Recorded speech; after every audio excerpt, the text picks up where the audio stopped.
ഇന്നലെയുണ്ടായ മഴക്കെടുതിയിൽ റോഡ് ഒലിച്ചുപോയി. വീട്ടുകാർ ഒറ്റപ്പെട്ടു. എടക്കാട്ടുപുഴ പഞ്ചായത്തിലെ 6-ാം വാർഡിൽ പേപ്പതിക്ക് സമീപം പുതുമനപ്പടി തൂനാട്ട് റോഡാണ് മഴവെള്ളം കുത്തിയൊഴുകി തൂനാട്ട് ഭാഗത്തേക്കുള്ള റോഡ് വട്ടം മുറിഞ്ഞത്. 10 വീട്ടുകാരുടെ ഏക വഴിയാണ് തകർന്നത്.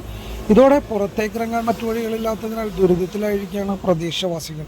കനത്ത മഴയെ തുടർന്ന് ഇന്നലെ രാവിലെ 10:30-യോടെ മഴവെള്ളം കുത്തിയൊലിച്ചതിനെ തുടർന്ന് സമീപത്തെ കലങ്കുൾപ്പെടെ തകർന്ന് ഒഴുകി പോവുകയായിരുന്നു. ഈ സമയം ഇവിടെ ആരുമില്ലാതിരുന്നത് മൂലം വൻ ദുരന്തം ഒഴിവായി. 6-ാം വാർഡ് മെമ്പർ സെലിയുടെ നേതൃത്വത്തിൽ കയറുകെട്ടി അപായ സൂചനകൾ നൽകിയിട്ടുണ്ട്. വീട്ടുകാർക്ക് പുറത്തേക്കിറങ്ങാൻ താൽക്കാലിക സൗകര്യമൊരുക്കാനുള്ള നടപടി പഞ്ചായത്തുമായി ആലോചിച്ച് സ്വീകരിക്കുമെന്നും മെമ്പർ സലി പറഞ്ഞു.